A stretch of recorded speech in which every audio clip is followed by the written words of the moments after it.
बिहार का legislative council जो विधान परिषद है, ये हमारे देश का लाइव जाने वाला पहला सदन बना था। तो ये बिहार ने अचीव किया है। और बिहार के लोग जब सदन में रहते हैं तो बोरियत भी नहीं होते हैं, इंटरेस्टिंग होते हैं। बिहार से हमारा बहुत पुराना लगाव भी है। जब गुरु पद्मा संभवा हमारे हिमालय पार करते हुए तिब्बत गए, तब हमारा पूर्वजों ने बौद्ध धर्म स्वीकारा है। तो बिहार से बहुत कुछ सीखने का होता है। बिहार में आकर के मेरा सीमित ज्ञान बांटने का तो बहुत कम संभावना है। मैं यहाँ से बहुत कुछ ज्ञान प्राप्त करता हूँ। अगर कंपेयर करेंगे एक डेवलप्ड नेशन का, अमेरिका का कोई सेनेटर और हमारा भारत का कोई एमपी का तुलना करेंगे तो तुलना करने का जगह ही नहीं है। उसका कम से कम 200 गुना काम हमको करना पड़ता है और ऊपर से गाली भी बहुत सुनना पड़ता है हमको, क्योंकि जितना भी करो काम, आधा काम तो रह ही जाता है। बिहार विधानसभा का टेलीकास्ट मैंने देखा है 2-3 बार, जीवंत है, अच्छा है। बिहार का हर दृष्टि से, चाहे वो आध्यात्मिक हो, धार्मिक हो, राजनीतिक हो, चाहे वो सामाजिक हो, बिहार से मुझे बहुत कुछ सीखने का प्रेरणा मिलता है। उप सभापति जी, बिहार विधानसभा के माननीय अध्यक्ष डॉक्टर प्रेम कुमार जी, बिहार विधान परिषद के माननीय सभापति श्री अवधेश नारायण सिंह जी, बिहार सरकार में उप मुख्यमंत्री विजय कुमार सिन्हा जी, बिहार मंत्रिमंडल में संसदीय कार्य मंत्री श्री विजय कुमार चौधरी जी,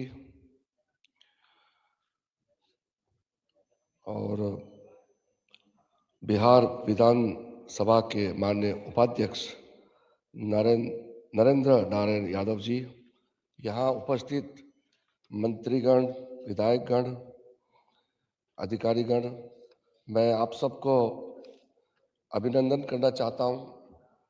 बिहार विधानसभा का स्थापना दिवस के इस शुभ अवसर पर आपके बीच में आने का मौका मिला। पार्लियामेंट में चिल्लाते चिल्लाते मेरा गला बैठा हुआ है, फिर भी मैं 2-4 चंद शब्दों आपके बीच में कहना चाहता हूँ। विशेष अवसर है इसलिए मैं आया हूँ, मेरा यहाँ कार्यक्रम नहीं था। अध्यक्ष जी ने फोन करके मुझे कहा कि आपको जरूर आना चाहिए, तो मैंने कार्यक्रम परिवर्तन करके पटना आने का निर्णय किया। हमारे देश में कुल 37 लेजिस्लेटिव असेंबली और काउंसिल है, जिसके साथ हमने नेशनल ई विधान एमओयू साइन किया 28 लोगों के साथ। 26 हमने सैंक्शन किए हैं और उसमें से 21 हाउस लाइव जा चुके हैं। लेकिन विशेष जो मुझे खुशी मिल रही है ये कहते हुए कि बिहार का लेजिस्लेटिव काउंसिल जो विधान परिषद है, ये हमारे देश का लाइव जाने वाला पहला सदन बना था। तो ये बिहार ने अचीव किया है और आज से बिहार विधानसभा भी कार्यक्रम शुरू कर रहा है। और मैं अपने मंत्रिमंडल में कई लोगों को मैं कहा हूं कि बिहार को हम लोग सब मदद भी करना है और बिहार से बहुत कुछ सीखना भी है। वैसे तो हमसे पहले जितना वक्ता बोले हैं सब बिहार के ही है, बहुत अच्छा बोले, बहुत खूबसूरत से अपना बात रखा। अभी हमारे एक बिहार के पूर्व मंत्री थे, शायद चले गए, आलोक मेहता जी, वो हमारे साथ पार्लियामेंट में थे 2004 में।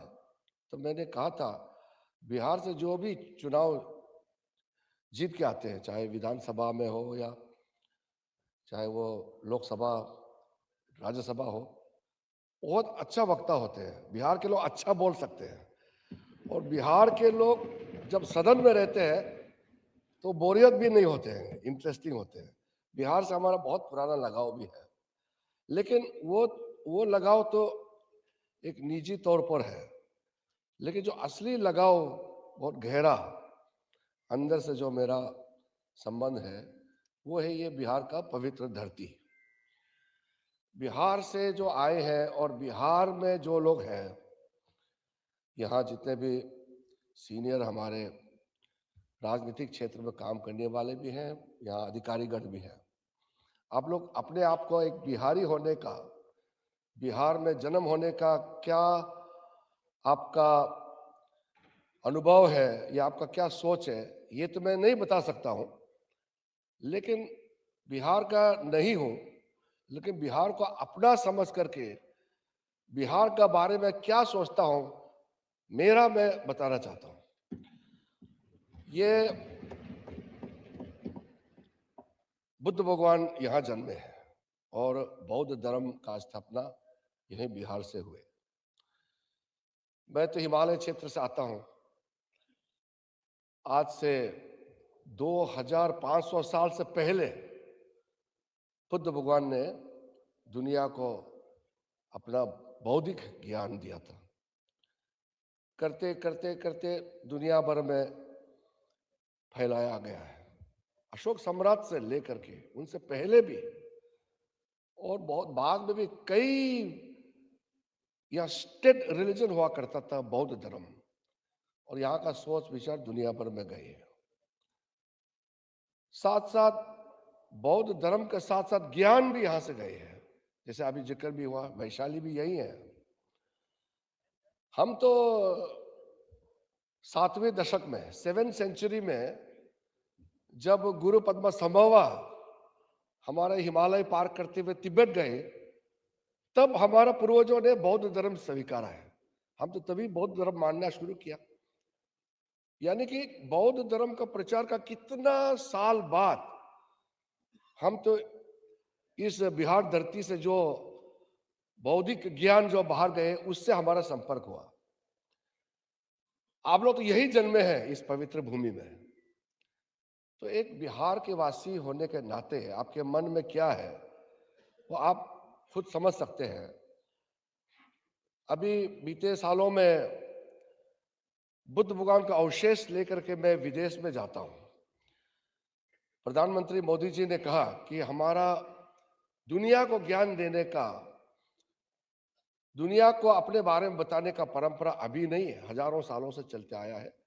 बुद्ध का अवशेष लेके जाना है, और जब मैं बुद्ध का अवशेष लेकर के विदेश में जाता हूं, विशेष करके जो बौद्ध बहुल देशों में जाता हूं, तो लोग वो अवशेष को तो उस पवित्रता की नजर से देख करके लोग पूरा खो जाते हैं, लेकिन मेरे प्रति भी इतना सम्मान से लोग देखते हैं, क्योंकि मैं बुद्ध की धरती से आया हूं। तो इस धरती जिसने दुनिया को इतना बड़ा ज्ञान, इतना बड़ा धर्म दिया है, वो बिहार है। तो बिहार से बहुत कुछ सीखने का होता है। बिहार में आकर के मेरा सीमित ज्ञान बांटने का तो बहुत कम संभावना है।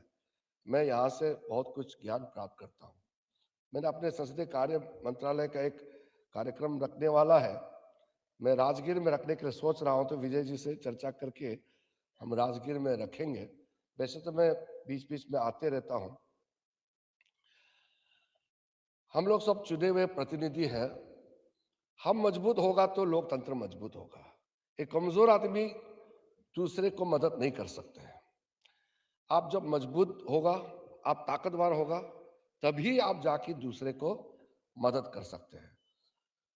हम चुन के तो आए हैं, लेकिन अगर हम संपन्न नहीं है, हमारे पास सुविधा नहीं है, हम प्रतिनिधि है, जनप्रतिनिधि के नाम से तो काम कर रहे हैं, लेकिन लोगों का हम समाधान, लोगों का सेवा कैसे कर सकते हैं? तो इसलिए ये नेशनल ई विधान, वन नेशन वन एप्लीकेशन का जो प्रधानमंत्री मोदी जी ने कल्पना करके नींव रखा था, ये बहुत बड़ा काम आने वाला है।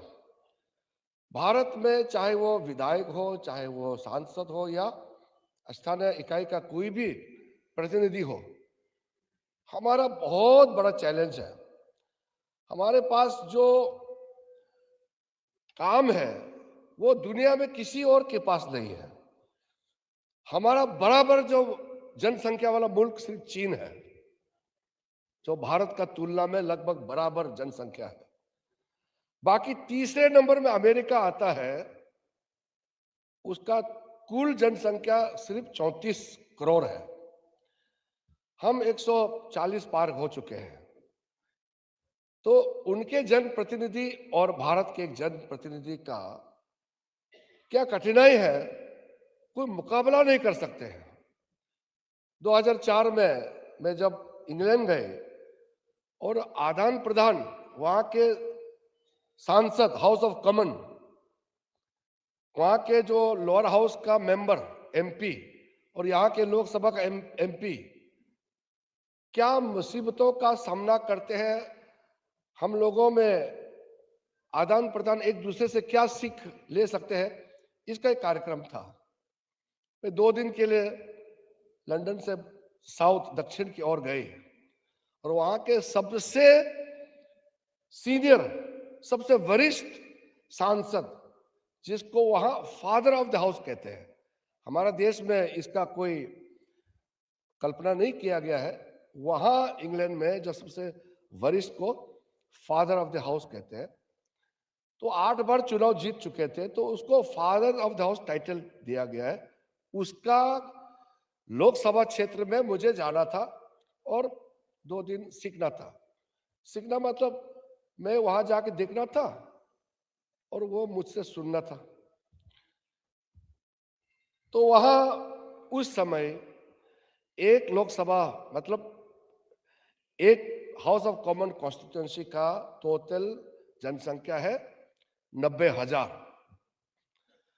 और हमारा है 25 लाख। अब यहां एक लोकसभा सांसद एवरेज में औसत 25 लाख लोगों का प्रतिनिधि करते हैं और वहां 90,000 का प्रतिनिधि करते हैं। ऊपर से वो विकसित राष्ट्र है, वहां कोई जनता सवेरे सवेरे विधायक सांसद के घर में नहीं जाते हैं, जेल चले गए हैं, बेल निकालने में मदद करो, ये बोलने के लिए नहीं आते हैं। स्कूल में दाखिलात करना है, मेडिकल में मेरा बेटा एडमिट है, खर्चा के लिए कुछ मदद करो, ये नहीं आते हैं। नाला बनाना है, कोई नहीं आते हैं। बिजली लगाना है, ऐसे बोलने वाला कोई नहीं आता, क्योंकि सब लग चुके हैं, संपन्न है, कुछ नहीं आते। ज्यादा से ज्यादा वहां के विधायक और वहां के सांसद से क्या उम्मीद करते हैं कि नया टैक्स लॉ में क्या प्रावधान है, हमारे लिए लायक है कि नहीं, ठीक है कि नहीं है, पर्यावरण का क्या है पॉलिसी सरकार का, पॉलिसिंग का, और अलग अलग पॉलिसी मैटर में कंसर्न रखता है। तो आप सोच के देखिए। तो मैंने उनको बताया मैं लोकसभा सांसद हूं और जब मैं सवेरे सवेरे उठता हूं तो उठने से पहले कम से कम 250 लोग बाहर में पहले से इंतजार कर रहे हैं कि हमारा एमपी कब उठेंगे। फिर एक एक उसका सुनना, एक एक कागज लेके सुनना, फिर उसका समाधान ढूंढना, तब जाकर के आप अगले बार चुनाव में फिर से उतरते हैं। तो यहां एक एमएलए, एक एमपी को लोगों का जो कठिनाई है, लोगों का कष्ट को संभालना भी है, सुधारना भी है, मदद भी करना है, और साथ साथ अपना विधायी का रोल है उसको भी निभाना है। आपको पढ़ना भी है, किताब भी पढ़ना है, रूल पढ़ना है, नियम के तहत ही तो काम करना है। ऐसे नहीं कि अभी दिल्ली में हमारे कुछ लोग हैं जो नियम पालन करता ही नहीं है। हम लोग तो नियम पालन करते हैं क्योंकि हम लोग पढ़ाई करते हैं, किस नियम के तहत मुझे बोलना है, बोलने का भी नियम होता है, ऐसे आप नहीं बोल सकते हैं। तो हमारा देश में चाहे बिहार विधानसभा का सदस्य हो या लोकसभा का, राज्यसभा का हो, बहुत मेहनत करना पड़ता है। अगर कंपेयर करेंगे एक डेवलप्ड नेशन का, अमेरिका का कोई सेनेटर और हमारा भारत का कोई एमपी का तुलना करेंगे तो तुलना करने का जगह ही नहीं है। उसका कम से कम 200 गुना काम हमको करना पड़ता है और ऊपर से गाली भी बहुत सुनना पड़ता है हमको, क्योंकि जितना भी करो काम, आधा काम तो रह ही जाता है। और किसी को मदद किया तो उसको ज्यादा और मदद चाहिए, फंड दिया तो बोलता है फंड कम हो गया, जिसको नहीं दिया वो और भी गाली देते हैं। तो हमारे यहाँ हम लोग चुने हुए प्रतिनिधि है, दबाव बहुत ज्यादा है हमारे ऊपर में, अपेक्षा भी उतने ही ज्यादा है, और इतना दबाव में काम करना। तो मैं लोकसभा अध्यक्ष जी को कहता हूं, और लोकसभा अध्यक्ष ओम बिरला जी हमेशा मेरे ऊपर वो उसका अच्छा सोच है। वो कहते हैं कि हमारा संसदीय कार्य मंत्री बड़ा हंसमुख है, टेंशन में नहीं रहते हैं। तो मैं अगर टेंशन में रहूंगा तो टेंशन के बोझ में मैं काम ही नहीं कर पाऊंगा। तो पार्लियामेंट में काम भी एक है, वो भी बहुत ही टेंशन वाला काम है, मगर हंस के आप हल्के फुल्के में काम करना है, मगर नियम के तहत। फिर असली काम है आपका क्षेत्र के लोगों को सेवा करना। तो ये सब करने में एमएलए एमपी का बहुत टाइम चला जाता है। तो इसलिए ये जो ई विधान है, अब जब ये लागू हो जाएंगे तो आपका काम बहुत आसान हो जाएगा। एक सदस्य को सब कुछ जो आपको मशक्कत करना पड़ता है, नियम ढूंढना पड़ता है, खबर लेना पड़ता है, ये सब आपका कीपैड में आपका इंफॉर्मेशन तुरंत उपलब्ध हो जाएगा। आपका जब ये एआई का हम इस्तेमाल करेंगे तो किसी विषय में आपको बोलना है, उंगली दबा दो, 10 सेकंड में पूरा विषय आपके सामने में आ जाएंगे। आपको भाषण देना है, बाहर में किसी को पूछने का जरूरत नहीं है, कागज लिख करके किसी से पूछने का आवश्यकता ही नहीं है, तुरंत उंगली का बटन से जानकारी आपका हाथ में उपलब्ध हो जाएगा। मैं तो संक्षेप में बता रहा हूं, मैं ज्यादा समय नहीं लेना चाहता हूं, लेकिन इसका लाभ आप जितना उठा सकते हैं उतना ही फायदा आपका है। इसमें कई वरिष्ठ लोग भी हैं, नए नए चुन के आए ही होंगे। मुझे पता लगा इस बार विधानसभा बिहार में चुनाव हुए अभी अभी, तो काफी लोग नई पहले बार चुन के आए हैं, उनके लिए तो और भी फायदा होने वाला है। मैं जब विधानसभा में ओरिएंटेशन ट्रेनिंग होते हैं एमएलए का, तब मैं विस्तार से बताता हूँ जहाँ जहाँ मुझे जाने का अवसर प्राप्त होता है। तो एक अच्छा विधायक, एक अच्छा एमएलए कैसे बनना है, एक अच्छा एमपी कैसे बन सकता है, ये आपका लगन, आपका मेहनत और कुछ तरीका होता है जिससे आप बहुत काम कर सकते हैं। और जो लंबा रास्ता संसदीय प्रणाली में लंबा काम करना है, तो आपका अनुभव, आपका जो काम करने का तरीका है, उससे आपका अनुभव आते रहेंगे। लेकिन जिसको एक बार ही चुनना है, दोबारा मुझे चुनाव नहीं लड़ना है, उसको मैं ज्यादा कुछ नहीं कह सकता हूँ। लेकिन जिसको लंबा काम करना है, उसके लिए ये बहुत काम आने वाला है। इसलिए आप लोगों से मैं अनुरोध करता हूँ कि विषय तो बहुत है, मेरे कहने के लिए बहुत पॉइंट्स है, लेकिन मैं सोचता हूँ कि अब हमसे पहले हमारे जो काफी अनुभवी लोगों ने बहुत अच्छा अच्छा बातें आपको बताया है। अगर मैं विस्तार से अगर मैं बताऊंगा तो वो फिर से रिपीटेटिव लगेगा, तो मैं अपने बात को लंबा नहीं खींचना चाहता हूं। लेकिन इतना ही जरूर कहूंगा कि बिहार विधानसभा का टेलीकास्ट मैंने देखा है 2-3 बार, जीवंत है, अच्छा है। और यहाँ डिबेट का स्तर भी अच्छा है। ठीक है, कभी कभी गरिमा तोड़ते हैं या कभी हो जाता है, ये संसदीय लोकतंत्र में कभी कभी होता है, घटना होता है। लेकिन हम प्रयास ये करें कि हम जो सीमाएं हैं उसका हम कभी ना तोड़े। जो भी विधानसभा अध्यक्ष, दो दो अध्यक्ष, पूर्व अध्यक्ष, अभी का अध्यक्ष बैठे, अब 3 लोग हैं, 2 पूर्व है, एक वर्तमान का है, विधान परिषद का अध्यक्ष बैठे हैं। बहुत अनुभवी लोगों को अध्यक्ष बनाते हैं। और यहाँ जो नए लोग भी हैं, पुराने लोग भी हैं, आप लोग मिल करके, जैसे मैंने कहा, बिहार विधानसभा का जो दृश्य है वो एक मनोरंजक भी है और सार्थक भी है, अच्छा है, काम भी करता है और डिबेट का स्तर भी अच्छा है। इसलिए जीवंत आपका विधानसभा चलता है। मैं सब सदस्यों को अभिनंदन करता हूं कि सबका योगदान से ही ऐसा होता है। आपका जो मुख्यमंत्री है बहुत ही वरिष्ठ नीतीश कुमार जी, हम लोग तो लोकसभा में साथ में थे, तो लोकसभा में जब वो काफी यंग थे तो और भी बहुत सटीक बहुत ही तगड़ा बोलते थे नीतीश कुमार जी। तो आदमी उम्र डलता है तो थोड़ा सा स्लो हो जाते हैं। तो मैंने देखा है वो जब लोकसभा में हम लोग साथ में थे, बाद में वो मुख्यमंत्री बन के हमको छोड़ के बिहार चले गए, और जब से बिहार गए वापस आया ही नहीं, क्योंकि मुख्यमंत्री बनते रहे वो। तो अच्छा लगता है इसलिए।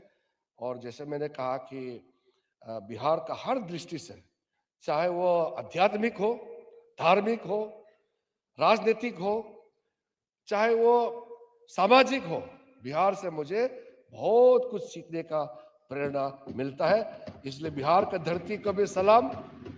आज का स्थापना दिवस के इस शुभ अवसर पर आप सबको बधाई, मुबारक, अभिनंदन। और फिर से मुझे अध्यक्ष जी आपने बुलाया है, आपको भी बहुत बहुत धन्यवाद।